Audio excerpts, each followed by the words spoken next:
করে বুঝে নেন, যতটি নবী ছিলেন, একটা রেওয়ায়েত দুর্বল রেওয়ায়েত এসছে যে হাদিসটা যায়েফের মধ্যে আছে যে 1,26,000 নবী রাসূল ছিলেন, কিন্তু পরবর্তীতে দেখা গেল, এটা আমরা আগে থেকে শুনে এসেছিলাম, দেখা গেল যে আল্লাহ ভালো জানেন কত নবী রাসূল আল্লাহ পাঠিয়েছিলেন। বাস ঈমান রাখেন যে হযরত আদম আলাইহিস সালাম থেকে নিয়ে আমাদের আখিরি নবী পর্যন্ত অনেক নবী রাসূল ছিলেন। বাস কথা। আমার ভাইরা, আমার সমস্ত নবী রাসূলের কথা আল্লাহ রাব্বুল আলামিনের নবী বললেন। আমার সাহাবা কেরাম শুনে রাখো, ফাতাআজ্জালা কুল্লু নাবিয়্যিন দাওয়াতাহু, কথাটা ভালো করে বুঝে নেবেন।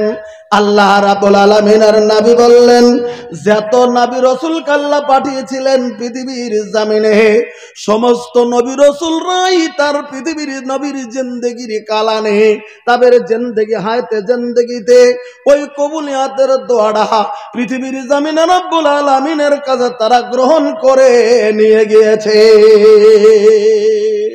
তারা জানতেন আল্লাহ পৃথিবীতে আমাকে একটা কবুলিয়তের দোয়া দিয়েছে, ঠিক আছে আমি নিয়ে গেলাম, আমি একটা করে গেলাম, আমি একটা নিয়ে গেলাম। সব নবী রাসূলরাই বুখারীর 12 অনুযায়ী সমস্ত নবী রাসূলরাই বলে কি, ফাতাআজ্জালা কুল্লু নাবিয়্যিন দাওয়াতাহু, প্রত্যেক নবী রাসূলরাই তাদের পর্যায়ক্রমে যখন দরকার পড়ছে জিন্দেগিতে নিয়ে গেছে, পেয়েছে যদি বাজেটের ছেড়ে দিয়ে কবে নিয়ে গেছে। এবার আমাদের নবী কি বললেন, এই জন্য আপনাদেরকে একটু বসতে বলেছি। এই কথাটা আমাদের নবী কি বললেন, কথাটা আমার ভাইরা, আমাদের নবী বলে গেলেন, আমার সাহাবা কেরাম তোমরা শুনে নাও, আমার উম্মত তোমরা শুনে নাও, আমি আখির নবী, আমার জিন্দেগির ভিতরে আমি কষ্টের উপর কষ্ট পৃথিবীর জমিনের ভিতরে করে গেলাম। আপনারা জানেন ভাই গো, আমাদের বিশ্বের নবী তাইবের ময়দানে তাইববাসী যুবকদের হাতে কত পাথরের আঘাত পৃথিবীর জমিনের ভিতরে খেয়েছিলেন আমাদের দরদের নবী, আমার দরদের নবী যে গো উহুদের ময়দানে পাথরের আঘাতে তাদের দন্দন মোবারক বিশ্ব নবীর জমিনের ভিতরে শহীদ হয়ে গিয়েছিল। ভাই গো, আমাদের বিশ্বর নবীজি মক্কাতুল মুকাররমার ভিতরে নামাজ পড়তেছিলেন, আর নবীর উপর উটের ভুঁড়ি তুলে দেওয়া হচ্ছিল, যেটা সহিহ হাদিসের ভিতরে রওয়ায়াত রয়ে গেছে। আমাদের নবীজি গো এই দিন ইসলামের জন্য মক্কাতুল মুকাররমা নিজের বাসভবন ছেড়ে শিয়াবে আবি তালিব পাহাড়ে 3 বছর সোশ্যাল বয়কটে থাকতে হয়েছে। সহিহ বুখারী শরীফ খুলুন, বেরিয়ে যাবে। আল্লাহ রাব্বুল আলামিনের নবী যখন ওই শিয়াবে আবি তালিব পাহাড়ের ভিতরে ছিলেন, খাওয়া দাওয়া নাই, সমস্ত কিছু বন্ধ বন্ধ বন্ধ বন্ধ, কিছুই দোকান থেকে নিতে দেয়নি কুরাইশ বংশের লোকেরা। কিতাব খুলুন, আল্লাহ রাব্বুল আলামিনের নবী দেবী খাদ্য যখন নাই গো, কোন কোন কোন কোন কোন কোন কোন কোন সময়ে গাছের পাতাগুলি তুলে তুলে চিবিয়ে চিবিয়ে জমিনের ভিতরে গাছের পাতাগুলি চিবিয়ে চিবিয়ে খেয়েছেন। কিতাবের ভিতরে আসছে আর রাহিকুল মাকতুব খুলে দেখুন, নবী সাল্লাল্লাহু আলাইহি ওয়াসাল্লাম তো সেদিন সেদিনের পায়খানা বকরির পায়খানার মতো তাদের হয়ে গিয়েছিল, কারণ গাছের কমলা পাতা খেয়ে জমিনের ভিতরে জীবন নির্বাহ করতে শুরু করেছিলেন। আল্লাহ রাব্বুল আলামিনের নবী বলেন, আমি নবীজি গো কষ্টের উপর কষ্ট পৃথিবীর জমিনের ভিতরে আমি করলাম, কিন্তু আমার কবুলিয়তের দোয়াটা আমি পৃথিবীর জমিনের ভিতরে নিয়ে গেলাম না, আমি নিলাম না। আমাকে যে বাজেট আল্লাহ দিয়েছিলেন আমি সেটা নিলাম না, আমাকে বাজেট আল্লাহ দিয়েছিলেন আমি যা বলতাম তাই কবুল হতো, আমি সেটা নিলাম না। বলে নিলেন না কেন, কেন নিলেন না, কারণটা কি? এবার কারণটা নবী উল্লেখ করলেন, ওয়া ইন্নী ইক্তাবাতু দাওয়াতি শাফাতাল উম্মতি ইয়াউমাল কিয়ামা। হাদিস বুখারীতে আসছে, আমার সাহাবীরা শুনে নাও রে, আমি যদি নিতাম নিতে পারতাম রে সাহাবীরা, কিন্তু আমি নিলাম না। আমার পরবর্তীতে পৃথিবীর জামিনের ভিতরে কোন নবী রাসূল নাই, কঠিন কিয়ামতের দিন পর্যন্ত জন্য আমার কোটি কোটি উম্মত পৃথিবীর জামিনের ভিতরে থেকে যাবে রে। আমার এই গুনাহগার উম্মত গুলিন কঠিন কিয়ামতের দিন যেদিন দাঁড়িয়ে যাবে, আমার এই গুনাহগার উম্মতের জন্য আমি নবীজি কঠিন কিয়ামতের দিন আমার উম্মত গুলিনকে যেন আমি সুপারিশ করতে পারি, আমি যেন শাফায়াত করতে পারি। এই জন্য আমি পৃথিবীর সমস্ত কষ্ট নিজে আমার গায়ের ভিতরে মাখিয়ে নিলাম, কিন্তু আমি নবী পৃথিবীর জামিনের ভিতরে কবুলিয়াতের দোয়াটা পৃথিবীতে নিলাম না। আমি কঠিন কিয়ামতের দিন, অন্য একটা হাদিসের ভিতরে তার ব্যাখ্যা চলে আসে, কঠিন কিয়ামতের দিন আমি নবীজি সেদিন সিজদায় পড়ে যাব, আমি নবী সিজদায় পড়ে যাব। আল্লাহ রাব্বুল আলামিন আমাকে কিছু দোয়া শিক্ষা দিয়ে দেবেন, সেই দোয়া আমি সিজদার ভিতরে পড়তে শুরু করে দেব। আল্লাহ খুশি হয়ে যাবেন, রাব্বুল আলামিন বলবেন, বন্ধু মাথা উঠাও, মাথা উঠাও গো, এমন করে তুমি সিজদায় তুমি দোয়াগুলো পড়ছো রে বন্ধু। সমস্ত নবী রাসূলরা নফসি নফসি নফসি নফসি বলবেন। সহিহ বুখারীতে দ্বিতীয় খণ্ড হাদিস আছে, আল্লাহর নবী বলেন, আমি নফসি সেদিন বলবো না, আবার নফসের চিন্তা করবো না, আমি সেদিন বলে দেবো ইয়া উম্মতি ইয়া উম্মতি, আমি আমার উম্মত উম্মত বলে সেদিন হাসরের ময়দানে আমি দৌড়াইতে থাকবো। তিনি আমাদের নবী নিজের নফসি শব্দটা না বলে নিজ উম্মতি উম্মতি বলে হাসরের ময়দানে দৌড়াদৌড়ি করবেন। আজকে আমরা সেই নবীর জন্য একটু সময় দিতেই পৃথিবীর জামিনের ভিতরে নবীকে পৃথিবীর জামিনের ভিতরে ভুলে যাই।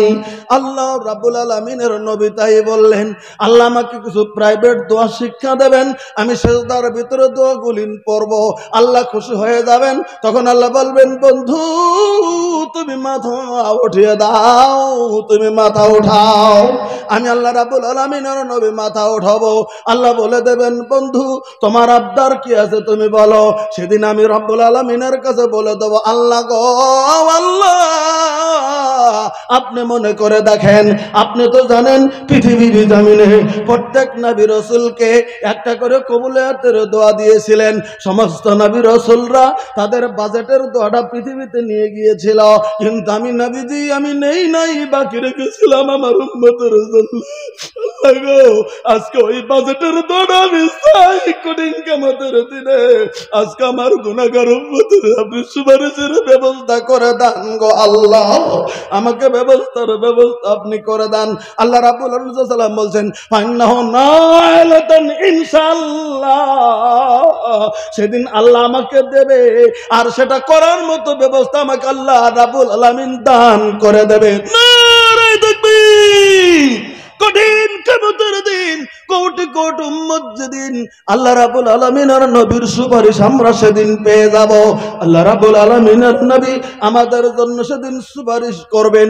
নবী শুধু একটা বাক্য বলেছেন, মাম্মাতা ওয়া লা ইশরিকু বিল্লাহি শাইআ, পৃথিবীর জমিনে যদি আল্লাহর কাছে যদি শিরক না করে যদি মরে যেতে পারি, যারা যারা আল্লাহর সঙ্গে শিরক করে নাই, বিনা শিরকে মারা গেছে, তারা একদিন আল্লাহর নবীর সুপারিশে তারা জান্নাতি হবে। একবার জোরে সুবহানাল্লাহ বলেন না, আর জোরে বলেন। এটা হাদিস বুখারী শরীফের, জিজ্ঞেস করে দেখেন নাকি আপনি নেটে বের করে দেখেন হাদিসটা। আমি বলছি, আমি আপনাদের কাছে বলে দিলাম হাদিস বুখারী। সেই নবী আমাদের নবী, সেই রাসূল আমাদের রাসূল, আমাদের জন্য যদি তার জীবনটা পৃথিবীর জমিনে যদি কোরবানি করে দিতে পেরেছেন, আমাদের জন্য যদি তিনি পৃথিবীর সুখ যদি বিলীন করে দিয়েছেন, আমরা সেই নবীর জন্য পৃথিবীর জমিনে কি করতে পারি? আল্লাহ রাব্বুল আলামিন তাই পবিত্র কোরআনে বলে দিলেন, এই আমি আল্লাহ তোমাদেরকে বলে দিলাম, মুমিন যদি তোমরা হও পৃথিবীর জমিনে, যদি মুমিন মানুষ হও, তাহলে মুমিন মানুষের কাছে আন-নাবিয়্যু আওলা বিল মুমিনিনা মিন আনফুসিহিম। কোরআনে কারীম আল্লাহ রাব্বুল আলামিন সূরা আহজাবের আয়াত নাম্বার 6 আল্লাহ রাব্বুল আলামিন বলে দিলেন, হে পৃথিবীর মুমিন মানুষেরা, পৃথিবীর মুসলমানেরা শুনে রাখো, মুমিন মানুষের কাছে আমার হাবিব তাদের জান থেকে পৃথিবীর জমিনে বেশি মোহাব্বতের পাত্র পৃথিবীর জমিনের ভিতরে হয়ে যায়। যারা মুমিন তাদের জান তাদের কাছে কিছু না, জান মাল কিচ্ছু না। এবার একটা ওয়াকিয়া শোনাচ্ছি, একটু ধৈর্য ধরে শুনবেন, একটু ধৈর্যের প্রয়োজন আছে। জানমাল যে কিছুই না পৃথিবীর জমিনে মুমিনের কাছে, তার প্রমাণ আপনাদের কাছে আমি দিচ্ছি। আমার ভাইরা, আল্লাহ নবী সাল্লামের যারা সাহাবী ছিলেন, অজস্র সাহাবী, তার ভিতরে একজন সাহাবী, তার নাম ছিলেন এই পৃথিবীর জমিনে হযরতে সুহাইব রুমি রাদিয়াল্লাহু তাআলা আনহু। কথাটা খেয়াল রাখবেন নামটা, হযরতে সুহাইব রুমি রাদিয়াল্লাহু তাআলা আনহু। আপনাদের কাটিহারে এটা অন্তত আমি আলোচনা করিনি।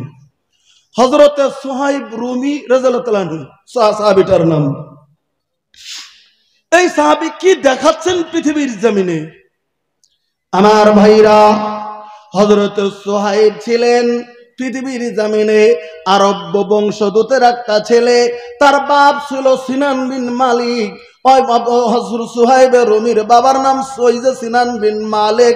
তিনি ছিল ইরাকের বসরার গভর্নরের পদে তিনি নিয়োজিত হয়েছিল। আরবেরই লোক ছিল, কিন্তু তিনি ইরাকের বসরার গভর্নর হয়ে গেছিল শিক্ষিত হওয়ার জন্যে। তিনি যখন গভর্নর আছে, তখন বিশ্বনবী পৃথিবীতে হয়তো ইসলামের প্রচার শুরু হয়ে যায় নাই, ইসলাম আসার আগের কাহিনী। তখন হযরত সুহাইব ওই বুসরাতে হযরতে সিনান বিন মালিকের সন্তান জমিনে চলছে। কেবলমাত্র 6 বছর বয়স, মা ছেলেটাকে লইয়া নদীর কিনারায় ঘুরতে গেছে, বেড়াইতে গেছে। আমরা জানি আমাদের 4-5 বছরের বাচ্চা নিয়ে আমরা বিভিন্ন জায়গায় ঘুরতে যাই, বেড়াইতে যাই। এখন হয়তো ডাকাত নাই, চোর নাই, এখন কম, কিন্তু সেই যুগে ডাকাত খুব ডাকাতি হতো, চুরি হতো, ডাকাতি হতো।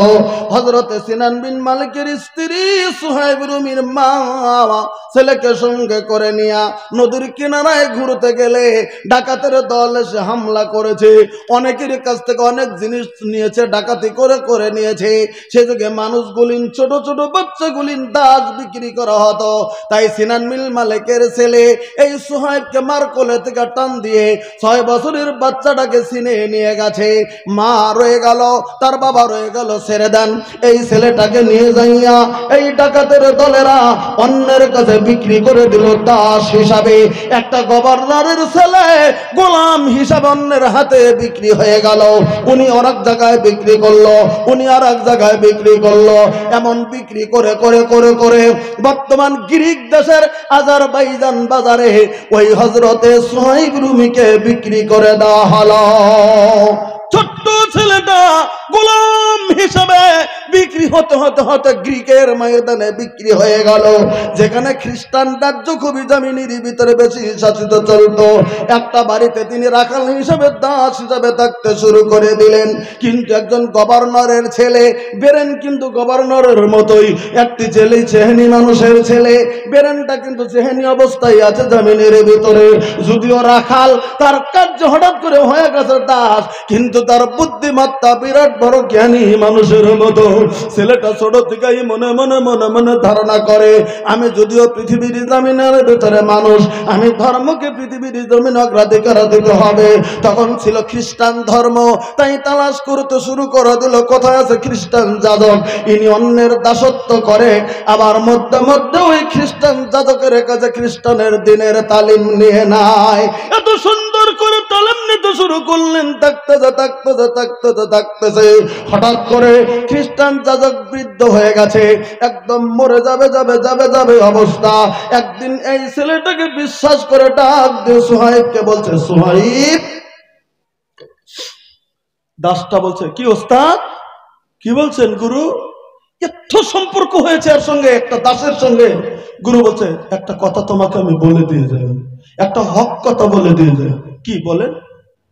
সুহাইব রে, আমি খ্রিস্টান যাজক, আমি এই কথাটা জীবনে কাকেও বলি নাই, কিন্তু তোকে আমি বলে দিয়ে যাই রে সুহাইব।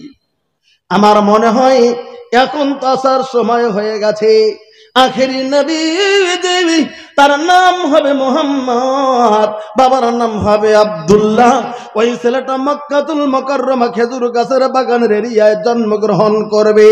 আখেরি নবী আমি তো আমার জীবনে আমি পেলাম না, তুই যদি পাস রে সুহাইব, তুই জেনে রাখিস তিনি হলো আসল নবী পৃথিবীর জমিনে। বাস এতটুকু বলছেন, আলোচনা করেছেন, লোকটা মারা গেছে। এই সুহাইব চিন্তা করলো, কোথায় আখেরি নবী জন্মাবে? মক্কায়। তিনি সৎ মানুষ, তিনি শেষ নবী, তিনি সৎ নবী, তার যদি সাহারা পাওয়া যায় তাহলে আমার জিন্দেগি সফল হবে। আমার জাজকে বলে দিল, ওস্তাদ বলে দিল, এই কথা ধারণা করেনি। মনে মনে মনে মনে মনে মনে ভাবতে শুরু করে দিলেন। ইতিমধ্যে 20টা বছর পেরিয়ে গেল। দাসত্বর জিন্দেগি 20 বছর চলে গেল। বলেন কত বছর চলে গেল? 20 বছর চলে গেল এই অন্যের বাড়িতে কাটতে কাটতে, দাস হিসাবে, গোলাম হিসাবে। 20 বছর পরে ওনার দিলে দিলে দিলে দিলে দান্দা, আখেরি নবীর আমি সাক্ষাৎ পাবো নাকি আমার জীবনে? এখানে ডাকলে তো পাবো না, আমি চলে যাব যদি মক্কায় যদি জন্মগ্রহণ করবে বলে আমার ওস্তাদ বলেছেন। তাই নিজেকে বাড়ি থেকে মানে মালিকের বাড়ি থেকে পালিয়ে যেতে যেতে যেতে যেতে যেতে যেতে যেতে যেতে 26-27 বছর বয়সে তিনি মক্কাতুল মুকাররমায় তিনি চলে যায়। একবার সুবহানাল্লাহ কোন। মক্কায় চলে গেলেন। তার উদ্দেশ্য হলো কি? ওই যে ওস্তাদ বলছেন আখেরি নবী জন্ম নেবে পৃথিবীতে, যদি তুমি তার সাহারা পাও তোমার জীবন সাফল্য হবে। এটা খ্রিস্টান যাজক বলেছে ছেলেটাকে। এই কথা মতো কোথায় গ্রিক আর কোথায় আরব, এই কঠোর রাস্তা তিনি এখানে ওখানে এখানে ওখানে খেয়ে না খেয়ে তিনি মক্কায় চলে আসছেন। বিরাট ব্রেনি ছেলে, খুব ষষ্ঠবের ছেলে, দেখাতে ভালো। মক্কায় কুরাইশদের যারা আবু জেহেল আবুল হাব যারা নেতা ছিল, একটা নেতার নাম ছিল আব্দুল্লাহ বিন জুদান। ওকে দেখে ফেললো আব্দুল্লাহ বিন জুদান, তুমি কে? আমি একজন দাস। কোথা থেকে আসছো? গ্রিক থেকে এসেছি। কথা ভালো করে বলতে পারেন আরবি, মোটামুটি 6 বছর বয়স পর্যন্ত আরবি বলছে, তারপর আরবি কমে গেছে, মানে খ্রিস্টান ভাষা হবে, হিব্রু ভাষা শিখেছে। হলেও চলেছে, পুরান ভাষা ছিল। কথাবার্তা বলে বলে আব্দুল্লাহ বিন জুদানের বাড়িতে থাকতে শুরু করে দিল।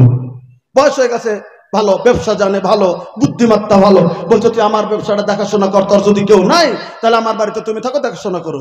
দেখাশোনা করে করে বল তোমাকে লাভ দেবো। এই লাভ দিতে দিতে 1-2 বছরের ভিতরে এত ব্যবসা লাভান্বিত হয়ে গেল, হযরতে সুহাইব রুমি নিজেও একটা ব্যবসাদার হয়ে বিরাট বড় একটা মালদার যুবকে দাঁড়িয়ে গেল। একবার জোরে সুবহানাল্লাহ বলেন। এবার নিজে মালদার হয়ে গেল, মক্কার ভিতরে একটা দাস। ওই সময়ে হযরতে আব্দুল্লাহর ছেলে আমাদের আখেরি নবী, পৃথিবীর জমিনে নবীয়তি ঘোষণা করে দিয়েছেন। নবীর ঘোষণা দিয়ে দিলেন। হযরতে খাদিজাতুল কুবরা, হযরত আবু বকর সিদ্দিক রাদিয়াল্লাহু আনহু, হযরতে আলী, হযরতে যায়েদ, এমন করে করে করে করে করে করে অলরেডি 30-31 জন মানুষ পৃথিবীর জমিনে নবীর কালেমা পড়ে মুসলমান হয়ে যায়।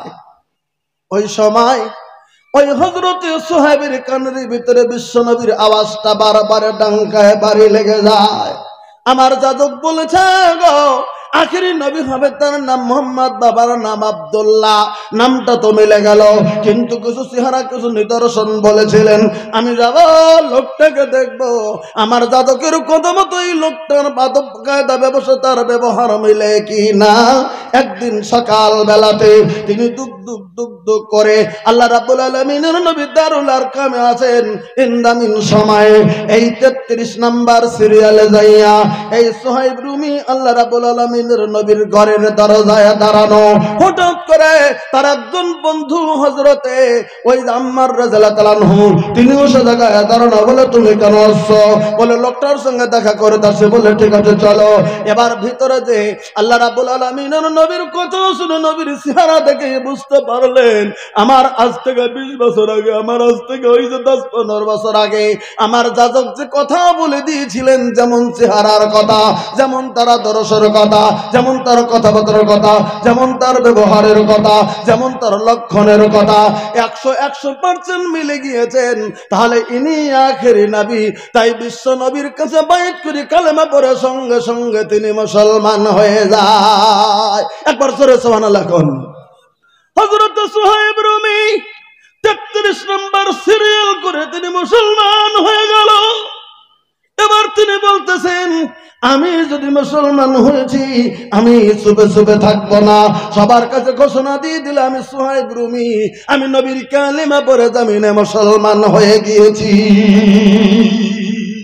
আমি চুপে থাকবো না। আবু জাহেল আবুল হাবের দলেরা এবার, কেরে তুই তো বাহিরকার লোক, তোর তো বংশীবান্ডে থাকে না কেন, তুই কেন মুসলিম হয়ে গেলি? কিন্তু টাকা পয়সা অনেক, তাকে অত্যাচার অত্যাচার অত্যাচার প্রচুর করেছে, অত্যাচার। যেমন হযরত বেলাল অত্যাচার করেছেন, যেমন হযরত বেলাল রাদিয়াল্লাহু আনহু করেছেন, যেমন হযরত আবু হুরায়রা রাদিয়াল্লাহু আনহু করেছেন, যেমন হযরত আবু বকর সিদ্দিক রাদিয়াল্লাহু আনহু এরকম পর উপরে অত্যাচার প্রচুর করেছেন, কিন্তু এক চুল পরিমাণ ইমানের তাজাল্লি এই পৃথিবীর জমিনে কমাইতে পারেনি। একবার জোরে সুবহানাল্লাহ বলেন। ওর একটা লক্ষ্য ছিল, আমার ওস্তাদ বলেছিল মিল দেখেছি এখন বিশ্ব নবী আখেরি নবী ইনি নবী, আমি কালামে পড়েছি আমি চুল পরিমাণ নড়াচড়া করবো না, বাস তাকটা চুল করে দিলেন। আমার ভাইরা, আল্লাহ রাব্বুল আলামিনের নবীও তিনি 13টি বছর কষ্ট করে মক্কাতুল মুকাররমায় কাটানোর পরে তিনি তো মদিনাতুল মুনাওয়ারাতে তিনি হিজরত করে মদিনায় চলে গেলেন। দরদের নবী আমার, আমি খুব শর্টে কথাগুলি বলছি, খেয়াল করে রাখুন। হযরত সুহাইব রুমি দেখলে, রে আমি সেই গ্রিক থেকে চলে এসেছি, আমি নবীর সহবতে থাকবো, ইনি মদিনায় গেল আর আমি মক্কায় থাকবো না, আমি মদিনায় যাব, নবী যদি চলে গেছেন, আমি সুহাইব আমিও মক্কাতে থাকতে চাই না, আমি নবীর সঙ্গে থাকার জন্য আমি সুহাইব মদিনায় চলে যাব। তার লক্ষ্য বিধান কিছু বুঝতে পারলেন বিরোধী পক্ষ আবু জাহেলের দলেরা 10-12 জন যুবককে রেডি করে দিলেন, সুহাইব যাতে হিজরত করে কোনো মতেই মদিনায় যেতে না পারে, কারণ আর লক্ষ লক্ষ টাকা পয়সা মদিনায় নিয়ে দেবে, আরো তারা উত্থান হবে, যেন যেতে না পারে, তারা রেডি হয়ে থাক। সব সময় বিরোধী ঐক্য পার্টি এজন্য যেতে না পারে, তার জন্য পহরাদারের ব্যবস্থা হয়ে গেল। হযরত সুহাইব রুমি একটা কাজ করলেন, তার সমস্ত টাকা পয়সা সমস্ত মাল সম্পত্তি বিক্রি করে দিয়ে তিনি স্বর্ণ এবং রূপাতে পরিবর্তন করলেন, সোনা রূপা কিনলেন, যত টাকা আছে সব টাকাতে সোনা রূপা কিনে একটা কাপড়ের মধ্যে বেঁধে নিয়ে সুন্দর করে একদম একটা পুটলা বানিয়ে, এরকম করে একটা পুটলি বানিয়ে নিজের ঘরের একটা কর্নারে, যেখানে কানিতে যেখানে কর্নারে একটা গর্ত খুদে সুন্দর করে সোনার রূপার টুকলাটা রেখে দিয়ে উপর দিয়ে নেপে দিয়ে ফটফটা করে শুধু সামান্য কিছু পাথেও মদিনায় যেন যাওয়া যায়, শরীরের মধ্যে হাতের মধ্যে রেখে তিনি মদিনার দিকে ছুটবে, এই রেডি হয়ে বসে আছেন, যেদিন যেতে পারবো সেদিনই আমি চলে যাব। কিন্তু সংরক্ষিত সবাই তার সঙ্গে থাকে, রাত্রি হলেই, দিনে গেলে তো দেখবে রাত্রি হলেই তার পাশে পহরাদার থেকে যেতে পারছে না। এদিকে ওর কলিজায় আর মানছে না, নবী চলে গেছেন কতদিন হয়ে গেল, আর আমি মক্কা থাকবো না, আমি থাকবো না। এই নিয়ে ওর মনের ভিতরে একটা জিদ উঠে গেল, আমি যাবই। 10-12 জন পহরাদার আছে, একদিন বলছে, হ্যাঁ আমার পেটের অসুখ, আমি ল্যাট্রিন করতে যাব, যেটা কিতাবে লেখছে তাই বললাম আমি, খুব কথাটা খেয়াল করবেন। যাও, 2-3 জন পহরা আছে বাথরুমে, আসলে তো যাবে না, ওনার কথা হলো তোরা এরকম করে কতবার দেখবি। আবার ফের একটু পরে বলছে, আমার আবার পেটে বিষ করছে, আমি বাইরে যাব, যাও, দাঁড়িয়ে আছে। এরকম করে যেন 5-7 বার যাওয়া হয়ে গেছে, তোর বারে বারে পেটের বিষ কতবার, তোকে যা, তুই একাই যা, আমার আর যেতে পারবো না। এরকম করে ওর অধৈর্য হয়ে একাই পাঠিয়ে দিয়েছে। যখনই একা পাঠিয়ে দিয়েছে, ওই তালেই তাল ও করছে কি, আগে আগে ই করা ছিল, ওই তালে হাতের ভিতরে কিছু একটা ধনুক নিয়ে, কিছু তীর নিয়ে, একটা তরবারি বাজিয়ে একদম মদিনার দিকে দৌড়ায় ছুটছে।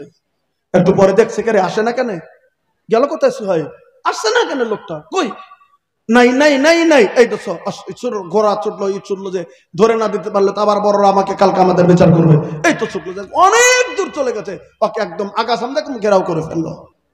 হযরত সুহাইব একটা উঁচু জায়গাতে দাঁড়িয়ে গেলেন, উঁচু জায়গাতে দাঁড়িয়ে ধনুকটা এরকম করে, আমাকে ধরার জন্য তোরা এসছিস না, তোরা জানিস না আমি রোমের মানুষ, আমি রোমের লোক, আমি যদি হাত আমার এত সদা, আমি তীর চালাতে আমি খুব জানি, একটা তীর মেরে তোদের সবাইকে খতম করে দেবো, তারপরেও যদি না পারি, আমার তীর যদি ফুরিয়ে যায়, তখন আমি আমার তরবারি চালাতে শুরু করব, আমার শরীরে এক ফোঁটা রক্ত থাকা পর্যন্ত আমি তরবারি চালিয়ে যাব, আমি মদিনায় যাওয়া থেকে ফিরে থাকবো না। একবার জোরে সুবহানাল্লাহ বলেন। দেখেন ইমানি জাজবাটা কত, আমার এক ফোঁটা রক্ত শরীরে থাকা পর্যন্ত আমি মদিনায় যাওয়ার জন্য আমি যুদ্ধেই যাব তাদের বিরুদ্ধে। তখন ওরা দেখলো যে এরকম গুলো যদি মারামারি হয়, হুদাইকা মরতে যায়, বলছে যে তুই যাবেই যা, কিন্তু তুই তো খালি হাতে এসছিলি, তুই একটা দাস, তুই একটা গোলাম, আমাদের এখানে থেকে আমাদের টাকা পয়সা দিয়ে তোর ব্যবসা বাণিজ্য করে তুই লক্ষ লক্ষ টাকা কামাই করেছিস, এখন তুই সেগুলি নিয়ে মদিনাতে যাবে, আমরা তোদেরকে ছেড়ে দেবো, তোর টাকা পয়সা রেখে যা আমাদের দেশের। ও এই আমি টাকা পয়সা নিয়েছি বলে এটা ধারণা করে আমাকে আটকাচ্ছিস বলে, বলে তাহলে তোদেরকে বলে দিই, আমি টাকা পয়সা তাদেরকে দিলে তো যেতে দিবে বলে যেতে দেবো, যা আমার ঘরের অমুক কর্নারে সমস্ত সোনা রূপাকে করে আমি গেড়ে রেখেছি, যা তোরা নিগে। বলে তোকে চেক করে দেবো। বলে দেখ, কাপড় টাপড় খুলে দিল, সামান্য পাথেও কিছু আছে আর কিছু নাই, উপরের জামাটা পর্যন্ত খুলে রেখে দিল, খালি হাত, একবারে একটা টাকাও দিল না, খালি হাতে বলল এবার তুই চলে যাও। হযরত সুহাইব নবীর আশিক কেমন, নবীর মুহাব্বতের বান্দা এমন, নবীকে তো আদর করে, নবীকে সব কিছু ছেড়ে দিয়ে খালি হাতে তিনি মদিনার দিকে চলে যেতে চললেন। যিনি লক্ষ লক্ষ টাকার মালিক, যিনি দামি দামি দামি দামি কাপড় পরিধান করত, যিনি কত আয়েশ করত মক্কাতুল মুকাররমাতে, এবার খালি হাতে তিনি মদিনার দিকে, নবীর আর নবীর সঙ্গে তিনি মদিনার দিকে ছুটতে চলে দিয়েছেন। ভাই গো,